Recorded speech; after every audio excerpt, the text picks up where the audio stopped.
not right now. Okay. Can you ask everyone in there to just be quiet because we're trying to have a meeting? Okay. Please don't. I think you should go right out there and be like, Could pipe you shut down. your mouths? Come on, Yeah. guys. I know it's a Friday night. Sorry, I forgot to put the volume on. Oh dear. It's okay, I'll cut this bit. Don't cut it. As soon as I can get it back to. Oh, you're right, this is pure gold.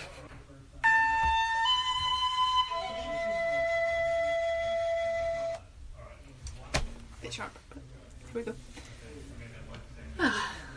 Hi, everyone. So, Hello, loyal listeners. So there.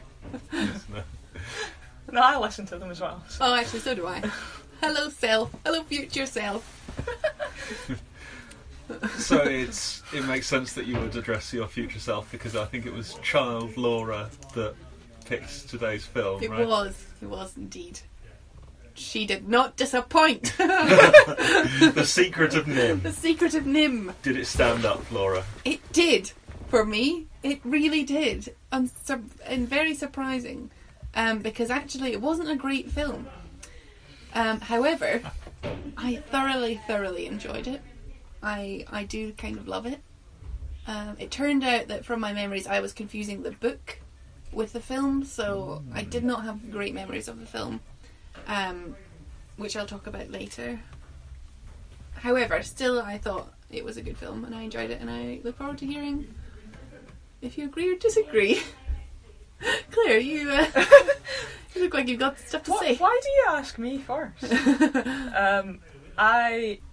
I think if I'd seen that film as a child and then rewatched it as a grown-up, I would have enjoyed the nostalgia of rewatching it. That is a very polite way of saying you didn't enjoy it. I did not enjoy it, no. Yeah, I thought that you wouldn't. From past experience of showing you similar films. Yeah. It was a bit...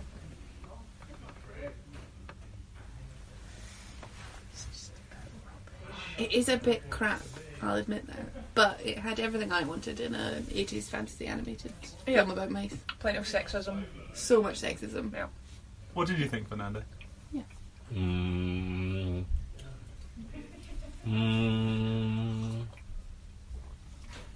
But I did not understand what it was about.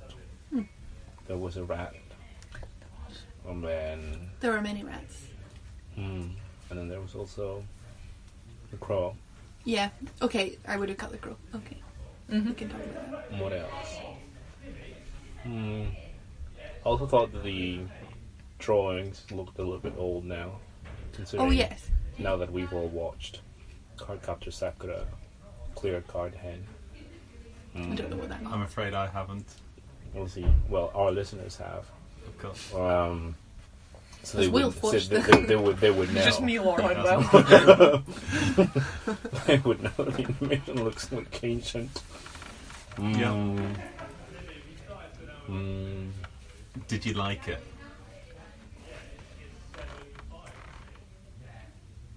Yes.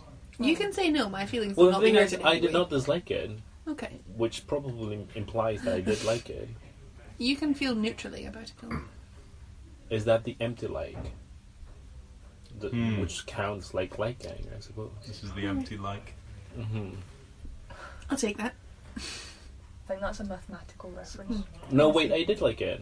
I feel like the degree of enjoyment, of my enjoyment of that movie was positive, certainly. Great. Yes. You liked the film. Yes. Cool. Michael. I don't know if I'm going to surprise anybody, but I loved it. Whoa! And I'm going to Really? take issue with all of you, because even you, Laura, said that it wasn't great. And I think it was great. I really liked it. Oh, I excellent. think I should clarify that I think overall, I think it is a good film. There are crap elements about it that maybe could have been taken out, sort of taint the film and make it seem like it might be a little bit crap. The animation style I absolutely love, so I will disagree with you about that. It is dated because it's a very 80s What are way of animating. we disagree? I did not say that it was bad. You didn't say the animation style was bad, but you said the animation looked very old. Yes, I did say it looked ancient. Didn't say that was bad though. Oh, you didn't? Sorry, I just inferred negativity about that. Oh, It sounded like you thought that was a bad thing, like it's no. degraded, it would be better It's if it not a bad was- thing. I enjoy watching Cardcaptor Sakura, the first and second and third season, but when I rewatch them, I say, "Oh, this looks quite old." It's simply, I guess, a different style of animating movies. Reminded me of The Hobbit in terms of animation. The 1977 Rankin Bass version of Yeah. The Hobbit, yeah. That's the one. Looked more realistic than the Oh, finish it, Peter director Jackson. Peter Jackson version, Oh, I see. I had no idea where you were going. with which that, looked but I all rubbish, Burn. didn't look real. Yeah, so I can see that. I thought it was amazing, and I really, really loved it. So I noticed very much the how old it looked, and I thought it might be an accident. I don't think they designed it to look low quality, but I thought that was brilliant. It resulted in, I have it written down here, a soft focus and heavy grain. When you watched it, when you watch animation, it can be so clear cut. This is the edge of this is the edge of that. These line drawings, essentially with blocks of colour, really tend to stand out like you're watching a slideshow in front of an oil painting. And this is true with Disney films and stuff, and it's good. I kind of like it, but it had all sort of. Do you know what I mean when you have the background, which is a sort of nice, soft, painted thing, and then you have the foreground, the characters moving around, interacting with objects that are very flat. Yeah. And the way that this had all aged, and the way that it had degraded in the film, and the way that you could even see, like, when there was a still shot, you could see the camera shaking a bit, just where whatever 1980s, like, analog piece of technology they were using had been, like, shaking slightly. Maybe the cameraman was just nervous. Maybe the cameraman was just nervous. Whatever it was, it made the whole thing, just gave it some extra level of atmosphere that I think would have been missing if they'd produced it perfectly. And I thought it was great. Yeah, I think there's a few reasons for that. Number one, I think it did have a much lower budget than obviously most Disney films. So if you don't know, Don Bluth used to animate for Disney, and then him and two other animators left Disney. We've had enough of Disney, we're starting our own company. So they started the Don Bluth Company. Savage. Which is this really kind of much lower budget, much darker animated films. Plus, animated films in the late 70s, early 80s were generally very, very dark. Dealt with really dark themes and very oppressive, like Watership Down, This is the Secret of NIMH, Fievel, Plague things Dogs. like that. The Plague Dogs, yeah. God, The Last Plague Unicorn. Dogs. Yeah. Yeah, so I think that's... Oh, that was actually the same animator as Hobbit, wasn't it? Yes. The Last Unicorn was, yeah. So that worked for you, though? Whereas many films, I think it would have really degraded things, and I would have hated the fact that it was so crackly and rubbish. I thought it was a positive thing in this film because of this beautiful, dark, rich atmosphere, and these warm colours, and it was so moody. I loved it. Okay. Did you like the storyline? Yes, I loved the storyline. What was it about?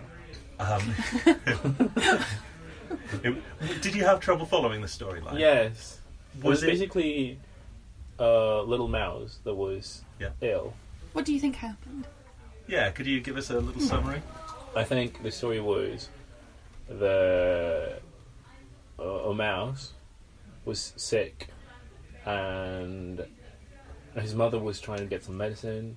Finally gets the medicine, and then in the process of recovery, some tragedy happens, and they have to change houses.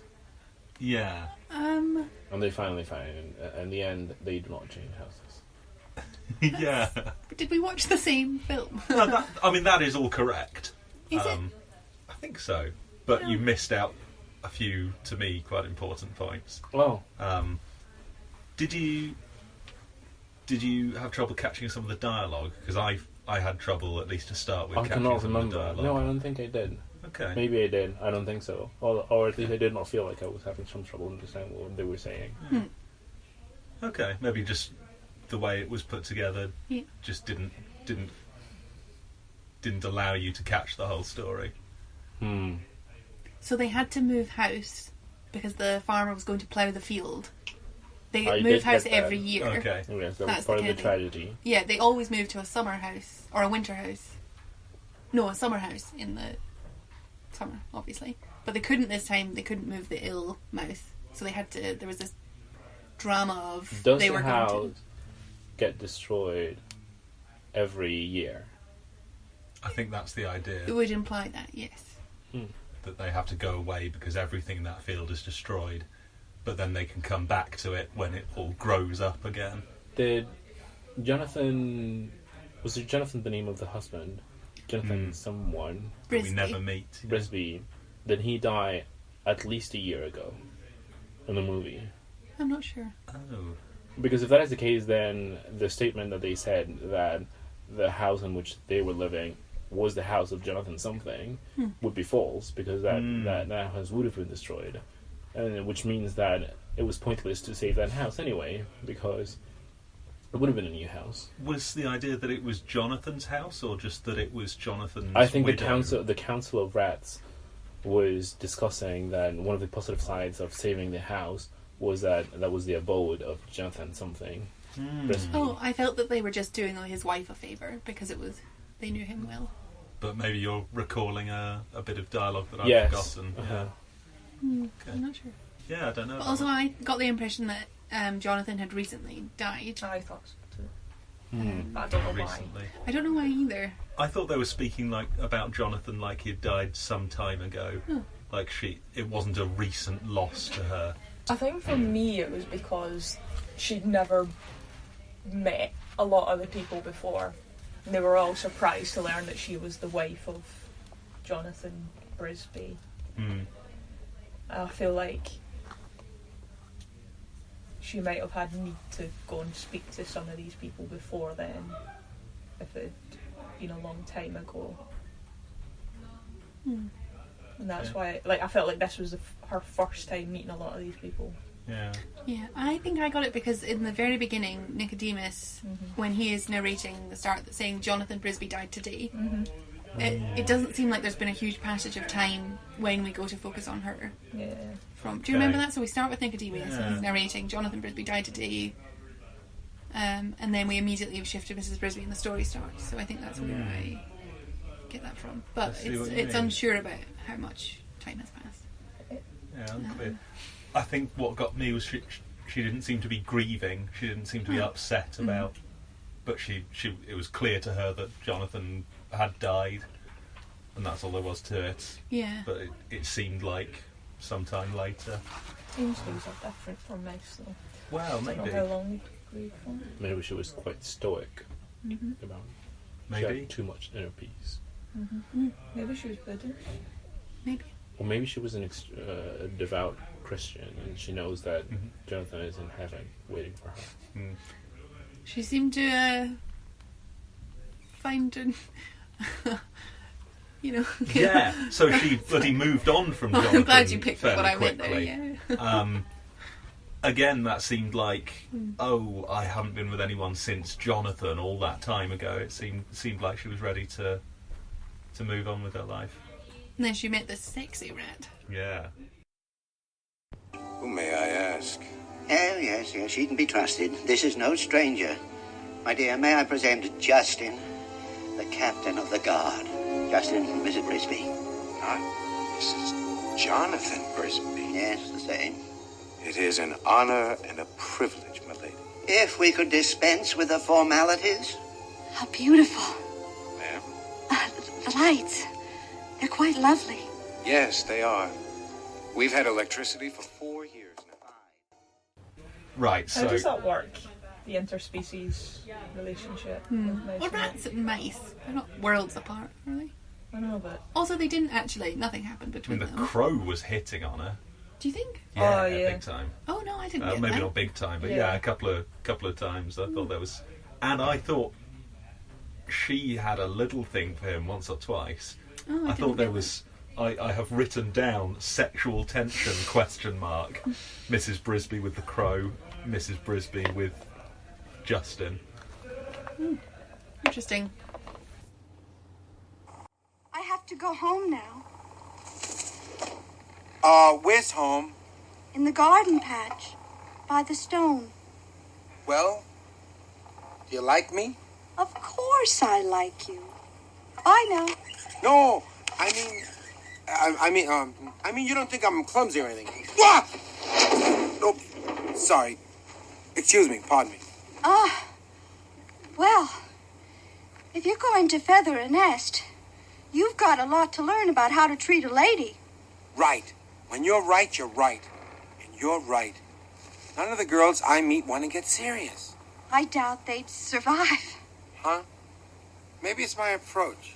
Say, you were a girl once. You could teach me how to, how to... Behave yourself? I'm not that bad. I just need a few pointers to polish my style. Jeremy, I have got to go home. Well, let me fly you home. We can talk on the way. Oh, no thank you. I'm afraid of heights. Okay, then we'll walk. Bye now. yeah, Sure. I definitely felt like he was like creeping on her.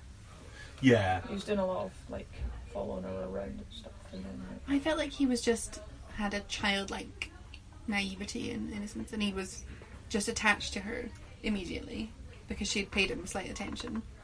I didn't feel that it was, but maybe I should rewatch it and see. Because just a few things he said when he was like talking about finding a partner, and he sort of implied that she might want to be that partner. Stuff like that. I think as I'm thinking about it, I'm coming round to the film a bit more. Just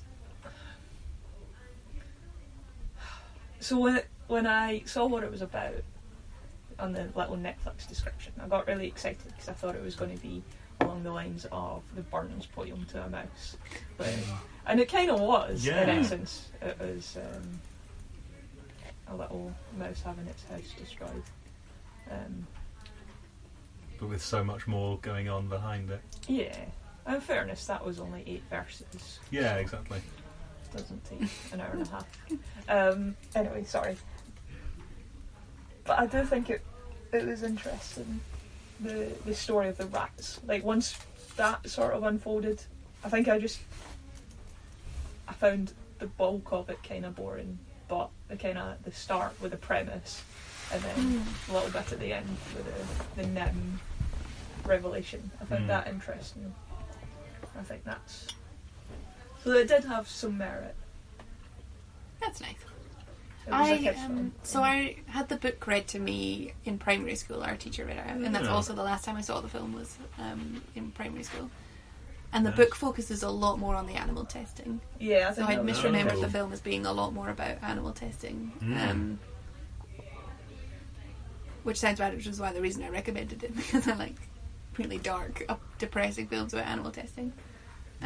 So it was a shame. I thought that they did that in about 2 minutes of the recap of what happened, whereas the book goes into a lot more detail about the experiments and what they're put through. And I also had some beef with their description of that, because they said like doing tests like on a whim or something like that. They described it as if it was this flippant thing that scientists were doing.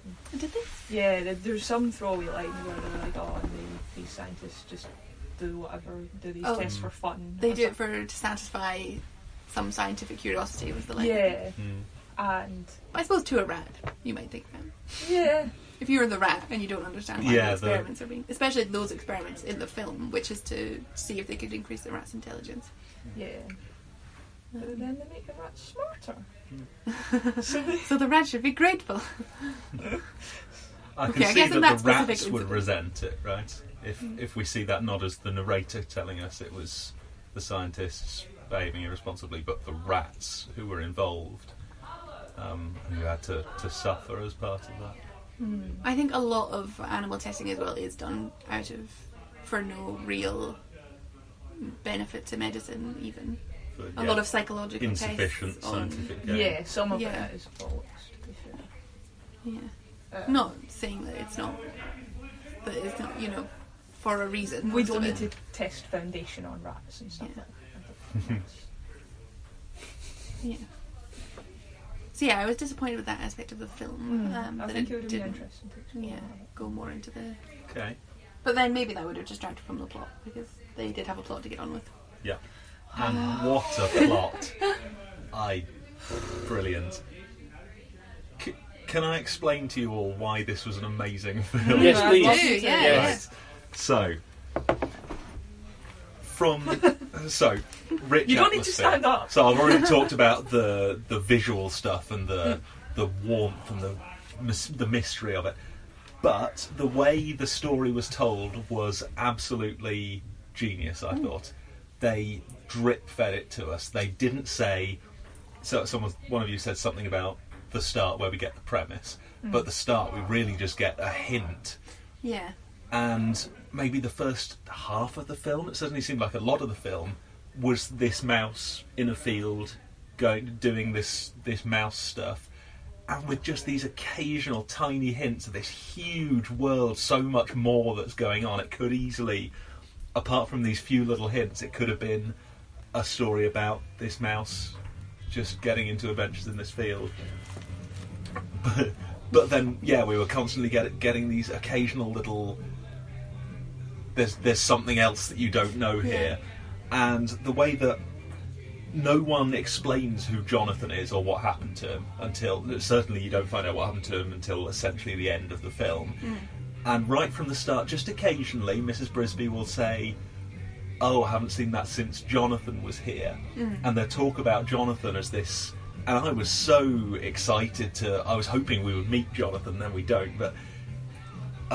this little... Yeah, we don't know who he is or what happened to him. For some reason, there's this rat that's watching Mrs. Brisby, but we don't know why. There's just so many hints to what's going on.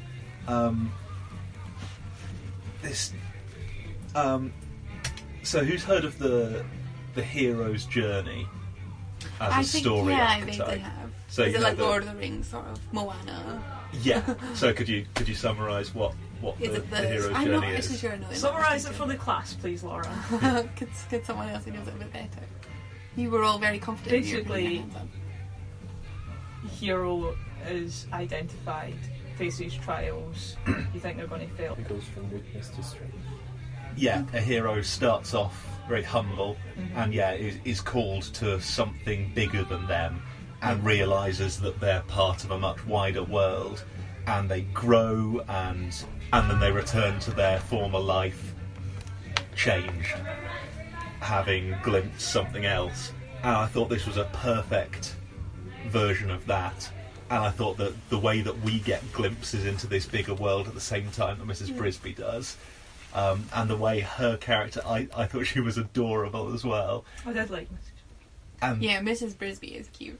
and the way she This is developed as well, Jonathan because she was cute to start with, and it was sweet how she was all she cared about was her children and looking after them, and she was motivated by good things, but she was shy and she was nervous, and then just as it went on, she became more confident until she was daring enough to do these things like poisoning the cat and all of that.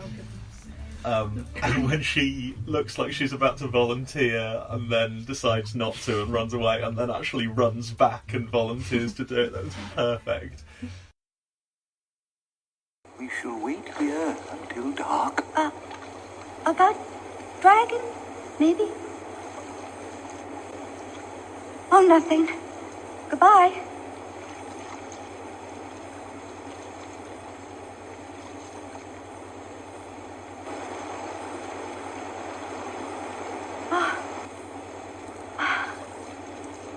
volunteer for Dragon. Oh, no, Mrs. Brisby. Nicodemus, this is no job for her. Please. As you wish. All right. I'll meet you at the west side of the farmhouse at dusk. Oh, thank you. Oh, I must be crazy. Goodbye. I must be crazy. And she was wonderful. There was so much attention to detail. You see, like, her cloak getting more torn as the film goes on through. No.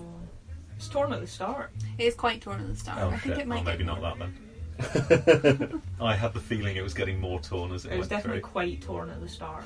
I remember noticing Okay. how torn it was at the start. Oh, maybe not that then. Still, it was really good.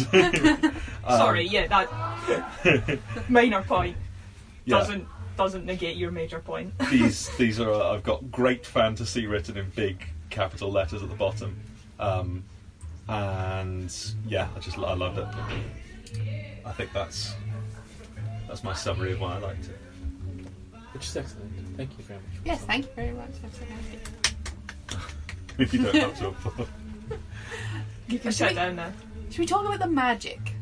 How did you feel about the magic? Because I was annoyed by the magic, but then suddenly I realised, actually, I love the way this is animated, so that saved it for me.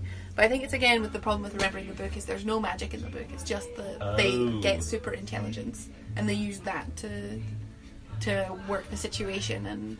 And so this, while I thought that it was a great fantasy film, and I did enjoy the stuff with the amulet and the fact that Nicodemus is a wizard mouse rat, and there's also a wizard owl. Yeah. Very odd, but very good fantasy. But it wasn't explained. I'm not sure it needed explaining though. So what do you think? I thought it confused the narrative because it felt. I think that I'm not a huge fan of fantasy, and that probably makes sense for why I didn't enjoy most of the film. Right. And then when it got to the end, and it was about this is a scientific thing that's happened, and that's interesting, and that's why these things are happening. I think I got behind that, but also, like, is it the magic or is it the science, and why do they not just use magic to fix everything? I always have that issue with any time there's magic. Okay. Just use the magic. I suppose it's because Nicodemus, he only had the magic amulet and the thing that allowed him to see things. It's not like they could have used the magic to build a civilization because he didn't really. That's not how the amulet worked. They weren't all powerful, were Yeah, they? no.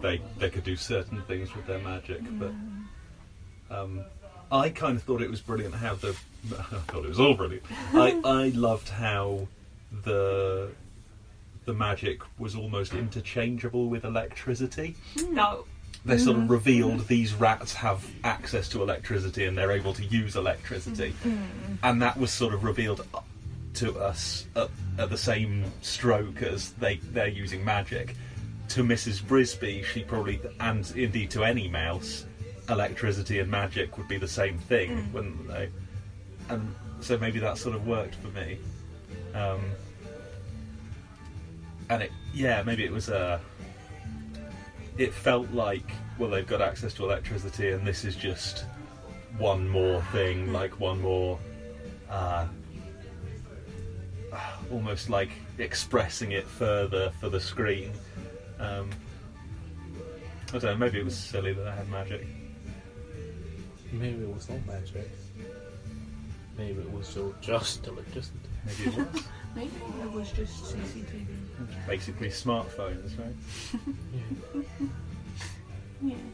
It would have been an entirely different film, obviously, without magic. And I think the reason I loved it as a child probably was the fantasy element. So I don't want to be too harsh on it. Or think about it too much in a way that makes Is that it one not of your make sense. favorite childhood movies? Sorry? Was that one of your favorite movies when you were I a don't child? know. I don't really. I think I only saw it once in my primary school class. So no, I don't think I would have called it one of my favourites. But it certainly stuck with me. Brilliant. Yeah, because it's quite dark for a child. I think even I think it's just the kind of darkness that children love. Yeah. Though. Yeah. I would have loved that when I was a kid, I'm sure. Yeah, kids love a good scare. Yeah. So another, if I may, please. another thing about how the story sort of ramped up. It went through these levels of different things, where one step is her just climbing down a well, and then by the end she's using magic to like smash tractors and stuff. It was interesting how it opened with her going to visit the professor, this other mouse, and then after a little while she went to visit the owl, who in so many ways was the same but more extreme. It was a bigger version, and I thought those two scenes were very comparable, that she was chasing after this sort of greater being that couldn't really be bothered with her, and trying to convince them to help, but it was a much bigger being that was thinking on a totally different level. I thought I liked the contrast between those two. I thought those were comparable scenes. Yeah, I think that's really interesting. Great Jupiter, woman, what do you want? Mr. Aegis, I know you don't like visitors, but this is an emergency. Please.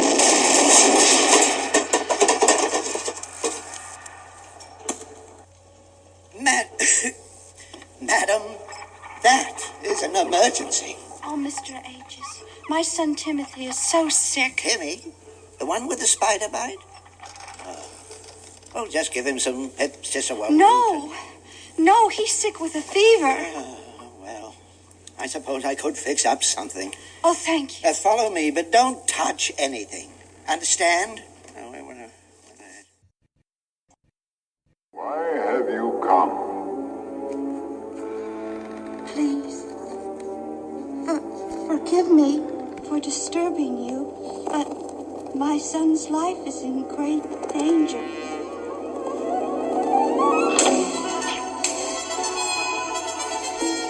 The plow has come early this year. Move your family.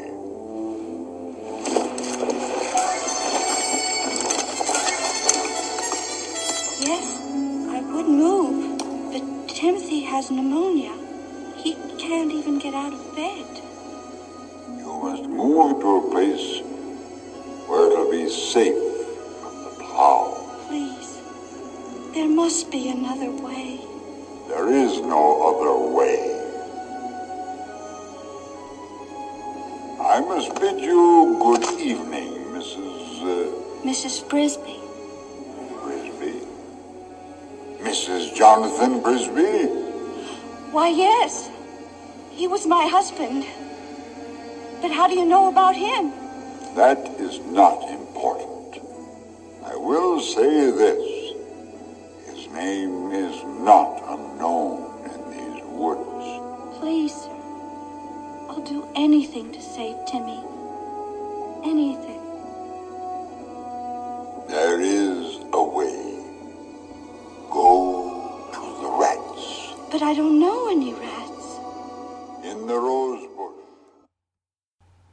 I like the way they did the owl and Nicodemus as well. They gave them both kind of glowing eyes to suggest that there was something mystical about them. Apparently I read that the guy who voiced the owl turned up pretty intoxicated and refused to do any retakes. And they had to just go with what he did, first of all. Yeah. But luckily it was good. It was like, they were very happy with it. So.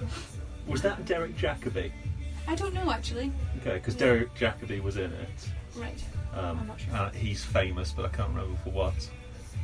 Just a famous actor. Yeah, he's sort of one of the great stage actors, right? Yeah. You've got Derek Jacobi reads Sherlock Holmes. Yeah. Derek Jacobi was Nicodemus. Okay. Not the owl. Who Oh, I was can see that. played by John Carradine. Ah. Okay. No, I don't know who that is either. Could you tell me which character was Will Wheaton? I think Will Wheaton was Martin, The rebellious boy. yeah, you know, the son that she had who was Oh God, yeah. not afraid of anything. Fuck that kid. Rude to Oh, I love that kid. his daughter or whatever she was. Auntie Shrew. Auntie Shrew. Auntie Shrew. Auntie. Yeah. Yeah, it was the same thing, wasn't it? It was awful auntie interfering. She's not even good looking. Get out of here, Shrew. Auntie G. Yeah, of course she's a shrew. Shrew, yeah. Literally. She was dreadful, but God, she really came through with that plough, didn't she? Yeah, she was good. Yeah, I she like that saved the day there. she was... Wait, with what?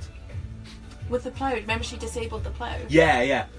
Yeah, fairly early on. I love that because she was strictly telling, I guess, her sister not to go anywhere near the plough. Don't do it. But then when she did actually come through. She did what she needed to do. Yeah, she's good. Looked after the kids while Mrs. Brisby was out. Yeah. Got a pretty raw deal in the end because got knocked unconscious and we don't see her regain consciousness. I guess she died. Probably drowned in all that mud that flooded their home in the end. Anyway. Can I bring up the one character I really didn't like? There was one character that this film could really have done without. Yeah, I was 100% would have. Was it the Crow? Jeremy. It was the Crow. Yeah. Fuck the Crow.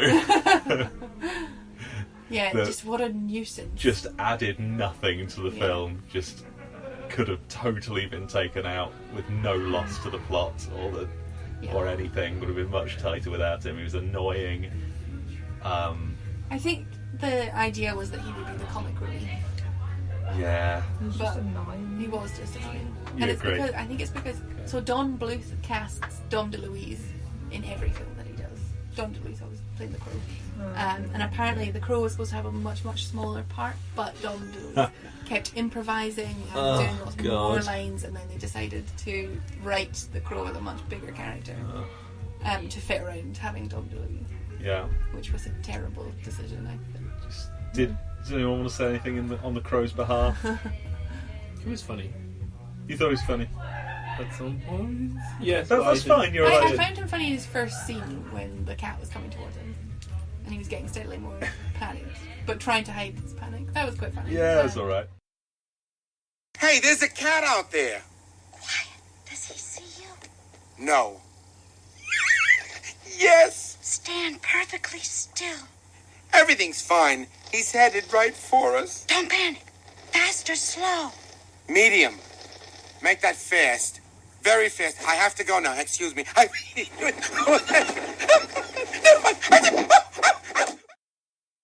And then after that, it was very much like, God. Oh God, another Crow scene. He could fly. He could fly. Good fly. Some use to the plot with his flying.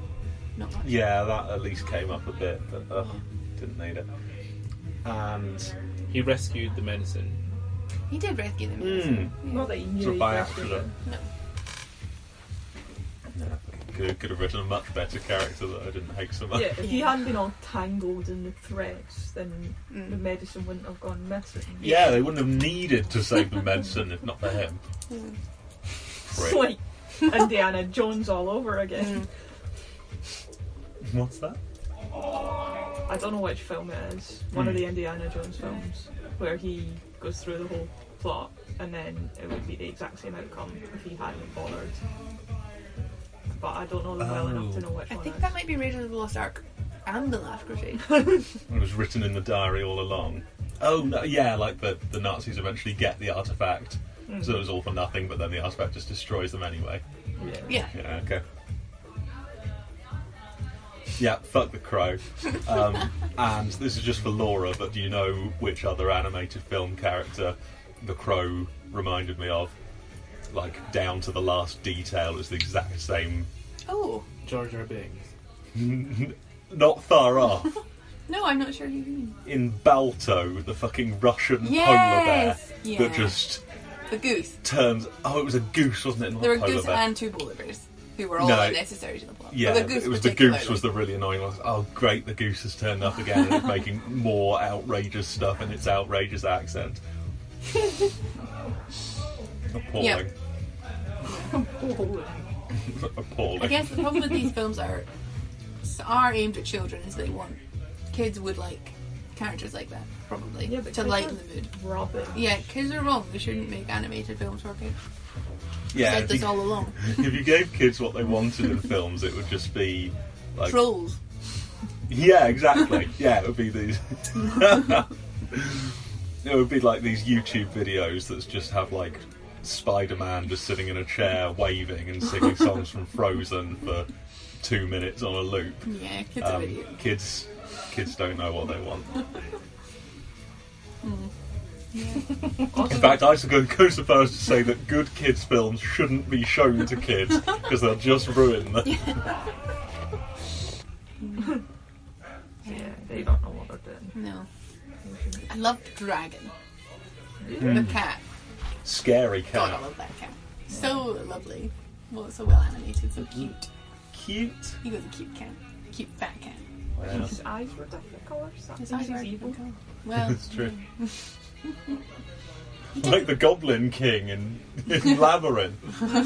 Yeah. but the cat didn't do anything that wasn't natural for a cat. Also, the cat really didn't do anything at all. It was just this presence that they were all terrified of, but was slept most of the time. Was easily Kept trying to drugged. kill them. Did he? Like Yeah. apart from that one time in the story? That was the main one, yeah. Yeah, but they were drugging him, so... Yeah, I feel like once that's happened once, you don't take any chances, right? God, why should we pick the night that people... Do people have parties in where we are? Friday night? Apparently. No, we're turning it down. Yeah. It's 8 o'clock in the evening. Jesus. Oh God, some people are trying to sleep or record a podcast. We have poor enough sound quality as it is. Yeah. Are we going to have to pay royalties to all these? Song. Oh, fuck. Does anyone have anything else they want to say about The Secret of NIMH? I think I do. So, let's see. Is it time, actually? Symbolism! I will order that at some point. Yes, do. There was a lot of... I'm sure there were allegories. Oh my god, the popping candy's going on. Allegories. Allegories. I thought your teeth were hurting. I thought that's why you kept holding your mouth. No, the popping candies. Like, So my popping. filling. So there are a few times where people said odd statements, apart from the fact that that we should talk about the rats, and the fact that there was a division in the rats. One of them wanted to continue to steal from the humans, even wage war on the humans, where they're like, we can defeat them, we can take whatever we want.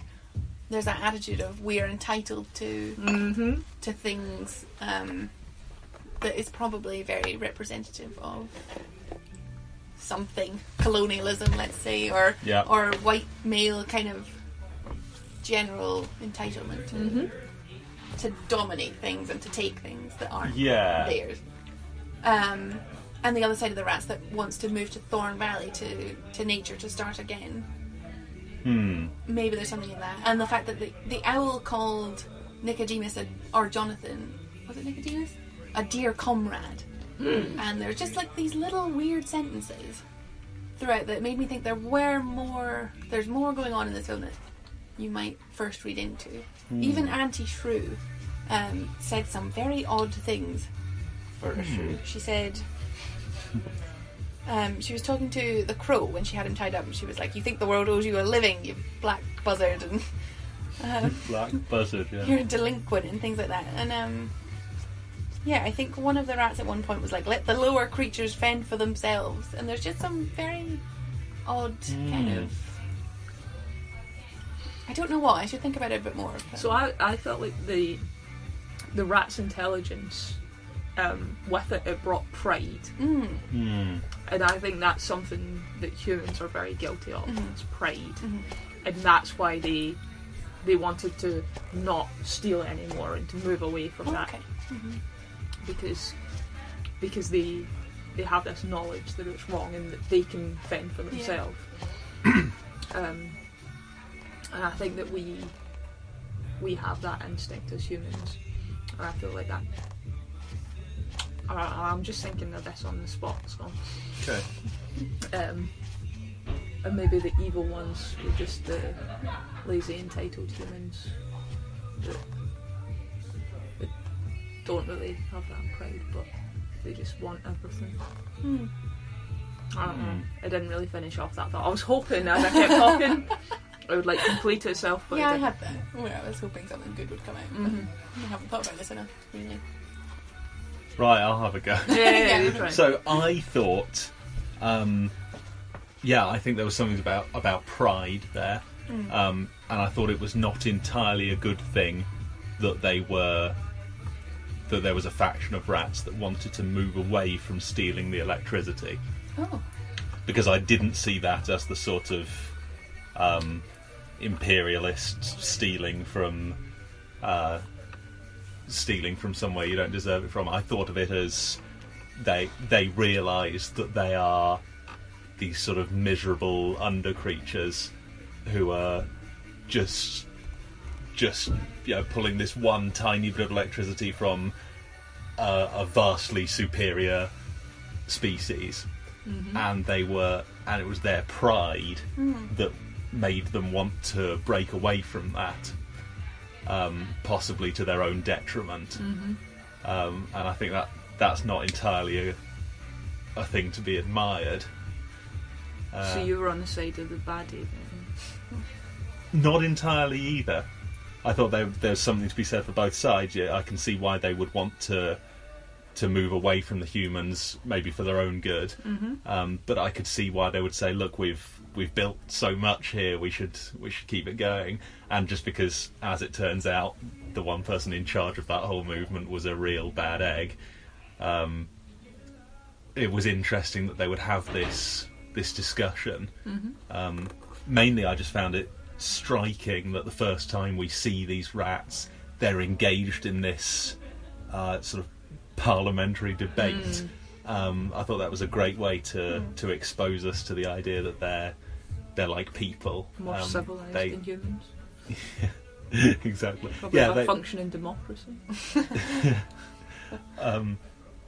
That they, again, just this feeling of this great world.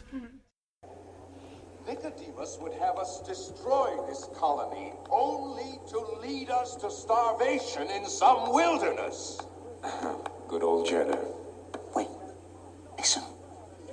Moving to Thorn Valley is a good plan. Fine. We have everything we need right here. You mean we steal everything we need? Come on, you suspicious old goat. If we stay here, humans are bound to discover us. Then destroy us on the spot. I agree. He's right. We'll be killed. Not if we got them first. He means war. We'd be outnumbered. There are too many of them. Hear me. The Thorn Valley plan is the aspiration of idiots and dreamers. We were just talking about you. That's refreshing, Jenner. Usually you're screaming about us. I disagree with you, I think. Dun, dun. I'm not sure that it was because they saw themselves as it belittled them to steal the electricity. I felt that it was a moral question of stealing, just from the way Justin said it's wrong to take electricity from the farmer. I feel like I'm vaguely recalling from the book that they developed their own sort of ethics. As the intelligence kind of grows in the lab and out into the rosebush sort of world, they begin to have moral questions that involve a very much against stealing, against murder, against things like that. But they just grow into a kind of ethics. So that's why they wanted to be self-sufficient. They wanted to. And not be dependent as well. So I think actually no, there is merit in what you're saying, that they did want to be completely independent from humans and from the farmer. So. But that was not based on pride so much as based on ethics. No, I think pride did play into it as well. But They've got complex emotions. They do. They have very complex emotions. It's a very complicated film. It was a pride and based on a flawed sense of morality. And a developing sense of morality. A developing sense of morality. Yeah. Just figuring it out. I think in the book as well, it makes it much more explicit that they know that Nim is looking for them. And they pick up on the fact that Nim is close to tracking them down, so they lay this plan to destroy everything in the rosebush, leave a few rats behind who will pretend that they are not intelligent. So they even like coordinate the way they're going to like scurry towards the traps even, and before they turn and things like that. Wow. And there's just huge detail about how they're going to escape. See, that's amazing. That should have been in the film. I think so. Cut the crow, more of that. Yeah, just cut the shit and keep that. That sounds great. I thought it was good that they didn't go too much into what happened to them in NIMH. Okay. And I think that's different from both of your feelings. Yeah. Because I thought it was great that the film focused on their lives now and their civilization now, and we needed to know where that came from, and that was brilliant. But I think it would be quite different and somehow not as interesting to know just like, oh, and there was some science and then they got really intelligent. I wanted to know about their society and the way that they felt and thought, rather than about the genesis of that. So I thought it was a good decision to have just this summary. I can see that. I think it did work for the film. I think it's just so much chaff. It's not like it was just a study of their civilization. Oh, I think it was all tied into Mrs. Brisby. Yeah. So, like, we got to see all of this because Mrs. Brisby was experiencing it. So that is, I felt that worked for the plot. Like her discovering it. Yeah, she did discover it. Yeah, and the way we see it kind of from her eyes, the way it's all... Yeah. And what a beautiful, like, world the rats live in. Just the way everything was animated, I felt. Under the rose bush. Under the rose bush when she goes in for the first time and passes the dark part. Yeah, all the electricity, you just see it as like... It's cool. Really magical. Brilliant. Yeah. I guess the last thing that I wanted to talk about was the sexism. Yes. Because there was some sexism in the film. Quite a lot. Yeah. Did we ever find out Mrs. Brisby's name? Nope. No. She doesn't get it. Her name's Mrs. Jonathan Brisby, and that's all we need to know. Yes, no, it's interesting, isn't it? Because you would find out at some point what her first name was, unless they'd made a really deliberate decision to not tell you it, and that's an interesting thing. I just think it's old. She didn't need a first name. She had an identity. She was married to a man. Yeah, okay. But that surely they didn't. The people who wrote the book or made the film didn't just not even think about giving her a first name, right? I think they might have done. Okay, just figured we'll have the main character just be Mrs. Brisby. Yeah. So there's this rat called Jonathan Brisby, and then we tell the story from his wife's point of view. Okay. Does that sound right to you? That doesn't sound right to me. I think it was an error for them not to give her own name, because I think they did construct a lot of her identity around the fact that she was... And they talked about Jonathan a lot. Yeah. And it's not... We don't do this whole calling somebody Mrs. their husband's name anymore, for very good reason, because it's so like, yes, that's who you are now. You're just someone's wife. But at the same time, so that was clearly old-fashioned. Mm-hmm. But I thought in the context of this, it worked so well, because again, it gave you this sense that she was just this humble little mouse who was just a nice little mouse, just living her life, who didn't realise that she was part of something so much bigger, and the only reason that any of the other, that her link to this whole world was Jonathan. And for us not to even have seen Jonathan the whole way through, it wasn't a film about a male mouse. It could have been a film about a male mouse, but they didn't make it about Jonathan. They made it about Mrs. Brisby. And I thought it was I quite liked it. I found it quite an interesting decision that you never find out the name of the main character. I thought that emphasised how humble she was, and how she was attached to this great being. Yeah, I'd agree with that actually. Okay. It does have a lot of merit with her character specifically, and the fact that it focuses so much on her and not the male characters, and just her learning to become. She actually isn't a mouse, and she is actually a human. But because she cannot remember her name, she cannot transform back into a human. Just like in Spirited Away. Oh my god. That would be a lovely story. Wow. I think you should write a sequel. You should write some fan fiction. Sorry, I mean some more fan fiction. Some more fan fiction. But were there other instances of sexism? I think I wrote some down, but now I can't remember them. I specifically remember writing "No means no, Jeremy." Yeah. At one point. Jeremy. Jeremy needed to learn some What was Jeremy? The crow. Oh, When he fucking just hell. wouldn't leave her alone, she said goodbye 5 times to him or something. Of just being like, goodbye now, I have to go home now. Yeah, Kept he wouldn't following take her. the hint at all, would he? Ugh.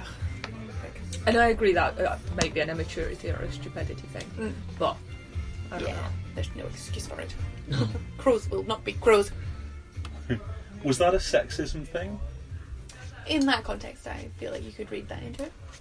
That the male crow continues to Pester harass her, yeah. Yeah. But just to sort Pester. of hang out with her, right? Yeah, I didn't read Okay. anything sexual. Well, that was after I'd already thought he was considering that she would maybe be his partner. So maybe I did read into it some sort of sexual harassment. Yeah. And I definitely thought there was something a bit kind of sexual going on. Not sexual. Something. There was some kind of romantic interest, possibly both ways. But she was saying, do you remember watching An American in Paris?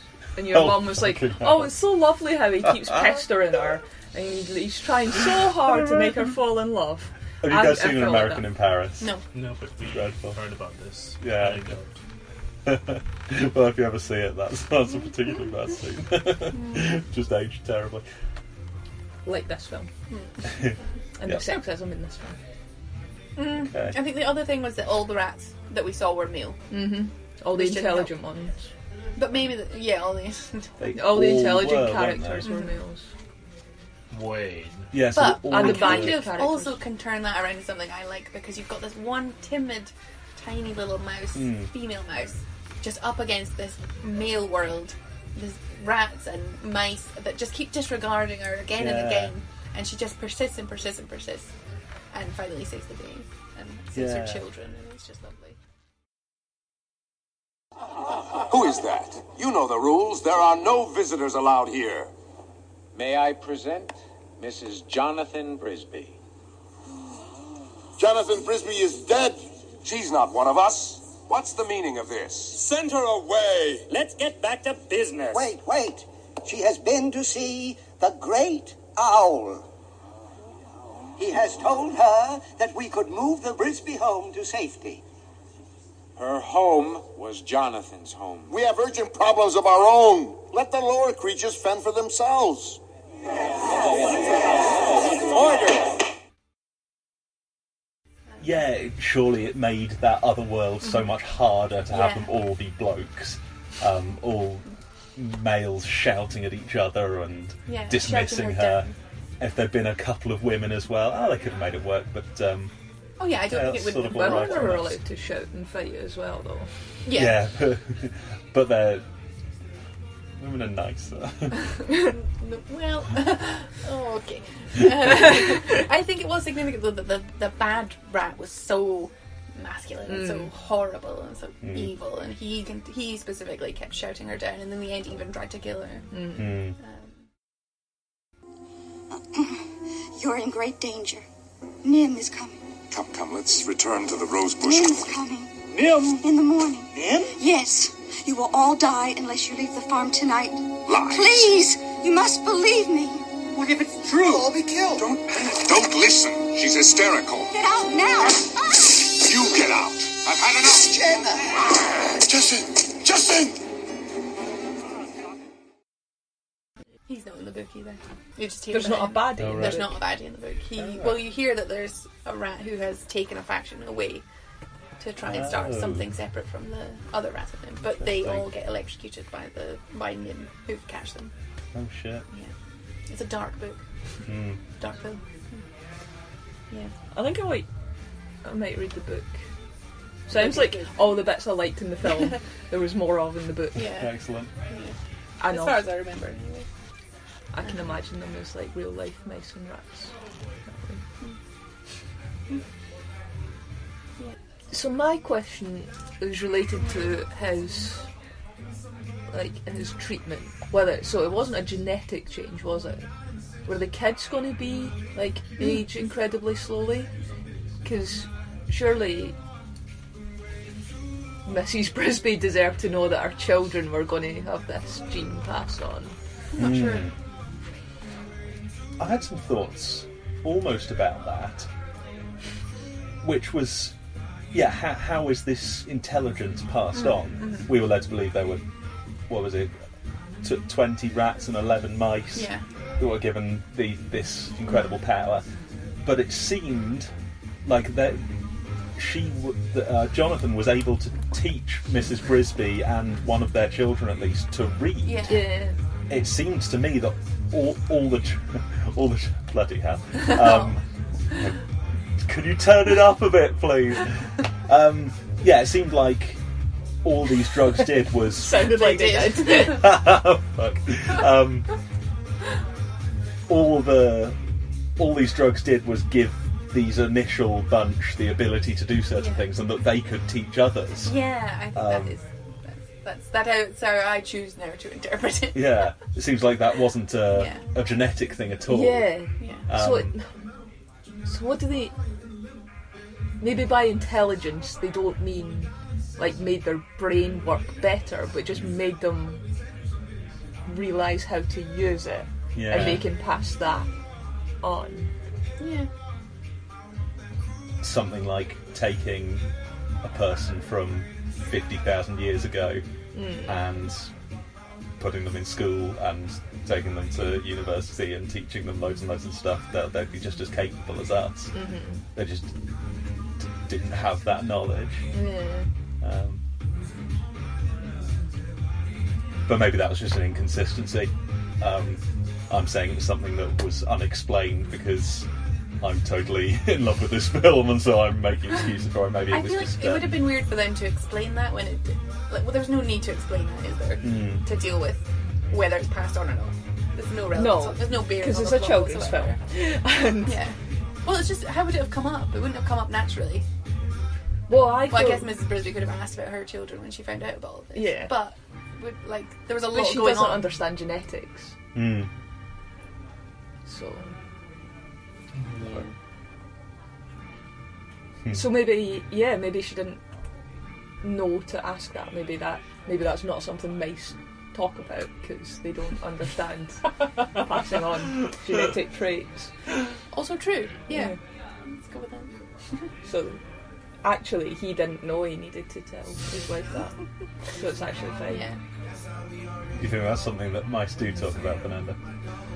I think it would be common sense to talk about with your wife. Yeah. Maybe. Yeah. It's great. It was definitely an interesting film. Great. Bad. I think there was a lot to it, but I found a lot of the story not very entertaining. Yeah. But I think it was worth watching. God, I love it. I was really happy with that. Hiya. Hello. How you doing? Shame I thought we had a guest there. That's the appropriate response to seeing something happening here. Yeah. Okay then. You get the fuck out of here, man. You should bash him with your umbrella. I imagine it was the guy who wanted the second Dune book. Like, no! Like, who the fuck are you guys? Do you just live in There's a here? librarian here, like. No, do you think the librarian... Wasn't John Lennon? It's the librarian here. I think he was English. Yeah. Anyway, let's stop doing impressions of that poor man who just tried to use the library that we are occupying. Do you think this is a library? Yeah. I think I've said everything I wanted to. Me too. I'd like to get away from this awful music. So. Yeah. I have no evidence that I've said everything because I left my notes at home. But I think I've said lots of things that I thought. So. Cool. Some of I've them I said a didn't lot of even things. think Yeah. while I was watching the film. It was just during the chat I thought of them. I'm going to mull it over more. Indeed. Yeah, I definitely had Like a Christmas wine. I definitely thought a lot more about it now that we talked about it. I hadn't realised how much I liked it. I really liked it. I'm very glad.